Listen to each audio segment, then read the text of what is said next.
మరో mid day breaking చూస్తే YCP మాజీ ఎమ్మెల్యే చెవిరెడ్డి భాస్కర్ రెడ్డిని పోలీసులు విజయవాడకు తీసుకొచ్చారు. సిట్ ఆఫీసులో చెవిరెడ్డిని ప్రాథమికంగా విచారణ చేయనున్నారు. ప్రాథమిక విచారణ తర్వాత చెవిరెడ్డిని కోర్టులో హాజరుపరచనున్నారు. చెవిరెడ్డి భాస్కర్ రెడ్డితో పాటుగా వెంకటరమణ నాయుడును పోలీసులు అరెస్ట్ చేశారు. బెంగళూరు నుంచి విజయవాడలో సిట్ ఆఫీస్ తీసుకొచ్చారు. ఏపీ లిక్కర్ స్కామ్ కేసులో చెవిరెడ్డి భాస్కర్ రెడ్డి 38వ నిందితుడిగా ఉన్నారు. చెవిరెడ్డి భాస్కర్ రెడ్డి కొడుకు మోహిత్ రెడ్డి విజయవాడ సిట్ ఆఫీసుకు చేరుకున్నారు.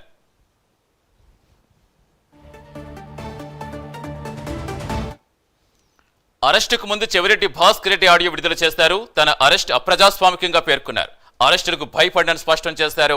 జగన్ సైనికుడిగా తన పోరాటం కొనసాగుతూనే ఉంటుందన్నారు. పార్టీ కార్యక్రమాల్లో వైసీపీ శ్రేణులు చురుగ్గా పాల్గొనాలని పిలుపునిచ్చారు. కమిటీ మెంబర్లు పార్టీ పదవుల ప్రక్రియ కొనసాగుతూ ఉంటుందని చెవిరెడ్డి చెప్పారు.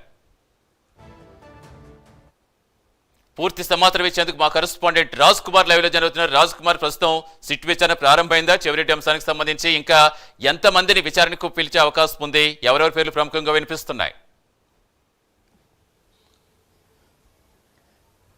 ప్రధానంగా సతీష్ చెవిరెడ్డి భాస్కర్ రెడ్డితో పాటు ఆయన కుమారుడు మోహిత్ రెడ్డి కూడా కొద్దిసేపటి కిందటే సిట్ కార్యాలయానికి చేరుకున్నారు. చెవిరెడ్డి భాస్కర్ రెడ్డి ఆయన కుమారుడు మోహిత్ రెడ్డితో పాటు అదేవిధంగా ఏదైతే వెంకటేష్కి సంబంధించినటువంటి నాయుడు, అదేవిధంగా ముఖ్యంగా మరొక ఇద్దరు ఏదైతే డ్రైవర్గా వ్యవహరించినటువంటి వ్యక్తి కానీ, అదేవిధంగా ఆయన సన్నిహితుడిగా ఉన్నటువంటి ఒక వ్యక్తి, మొత్తంగా 4 నుంచి 5 వరకు చెవిరెడ్డి మోహిత్ రెడ్డితో పాటు ప్రశ్నించనున్నట్లు కూడా తెలుస్తోంది. వీరందరినీ అదుపులో తీసుకున్నట్లుగా ఇంకా ప్రాథమికంగా ఒక ధృవీకరణ అయితే ఇంతవరకు రాలేదు. కానీ చెవిరెడ్డి మోహిత్ రెడ్డితో పాటు అదేవిధంగా చెవిరెడ్డి భాస్కర్ రెడ్డి ఇద్దరు కూడా ప్రస్తుతం సిట్ కార్యాలయంలో ఉన్నారు.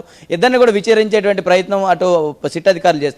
మరి కాసేపట్లో ఈ విచారణ పూర్తయినటువంటి తర్వాత ప్రాథమికంగా ఆయన్ను ఏదైతే విజయవాడ ప్రభుత్వ ఆసుపత్రికి తీసుకెళ్లి అక్కడ ప్రభుత్వానికి సంబంధించి ఆయన కొన్నటువంటి ఆరోగ్య పరిస్థితి ఏ విధంగా ఉంది అనేది కూడా అక్కడ ప్రభుత్వ వైద్యులందరినీ కూడా సంప్రదించి అనంతరం కోర్టులో కూడా హాజరుపరిచేటువంటి అవకాశం ఉంది. 38గా ఇప్పటికే చెవిరెడ్డి భాస్కర్ రెడ్డి ఉన్నారు. కాబట్టి ఈ కేసులో భాస్కర్ రెడ్డికి సంబంధించి ఎలాంటి అంశాలు, భాస్కర్ రెడ్డి ప్రస్తావన ఏ విధంగా ఉంది, అదేవిధంగా ఆయనకి ఈ కేసులో ఆయన పాత్ర ఏంటి, ప్రధానంగా దీని మీద సిట్ అధికారులు దర్యాప్తు చేస్తున్నారు. అందులో కొంత ఆయనకి సంబంధించి కొంత ఇన్వెస్టిగేట్ కూడా సిట్ అధికారులు చేసినట్టు కూడా తెలుస్తూ ఉంది. ఆయన ముందు కొన్ని సాక్ష్యాలు, కొన్ని ఆధారాలు కూడా ఉంచినటువంటి తర్వాత మాత్రమే సిట్ అధికారులు చెవిరెడ్డి భాస్కర్ రెడ్డిని ప్రశ్నించినట్లు కూడా తెలుస్తుంది. ఈ ప్రశ్నలకు మరి చెవిరెడ్డి భాస్కర్ రెడ్డి ఎలాంటి సమాధానం ఇస్తారు, ఏ విధంగా ఈ కేసుని ముందుకు తీసుకెళ్తారనేది కూడా కొంత చర్చాంశం అయింది. మరోపక్క చెవిరెడ్డి విడుదల చేసినటువంటి ఆడియో పైన ఆయన ఎలాంటి నేను భయపడను, ఎలాంటి కేసులు పెట్టినా కూడా నేను జగన్ సైనికుడిగా పనిచేస్తున్నాను, కానీ నిజంగా మరి అలాంటి పరిస్థితులు ఉన్నప్పుడు చెవిరెడ్డి భాస్కర్ రెడ్డి నేను బెంగళూరు ఎయిర్పోర్ట్ నుంచి ఎక్కడికి ప్రయాణం అయ్యారనేది ప్రధానంగా సిట్ అధికారులు కూడా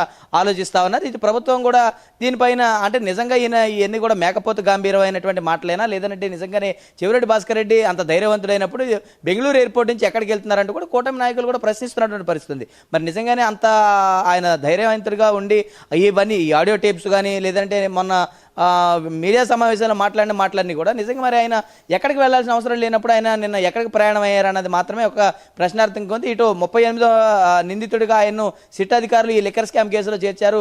ఇప్పటికే దాదాపుగా 7 నుంచి 8 మంది ప్రధానమైనటువంటి నిందితులుగా ఆయన్ను అదుపులో తీసుకున్నటువంటి నేపథ్యంలో మరొక కాసేపట్లో ఈ న్యాయస్థానం ఈయనను కూడా రిమాండ్కి పంపించేటువంటి అవకాశం ఉందని కూడా అక్కడ న్యాయవాదులు మరికొంతమంది న్యాయ ప్రముఖులు కూడా చెప్తున్నటువంటి పరిస్థితి ఉంది. మరి చూడాలి చెవిరెడ్డి భాస్కర్ రెడ్డి కేసు ఏ విధంగా ముందుకెళ్తుంది అనేది కూడా వేచి చూడాల్సిన అంశం ఉంది. Satish, right, thank you Raj Kumar.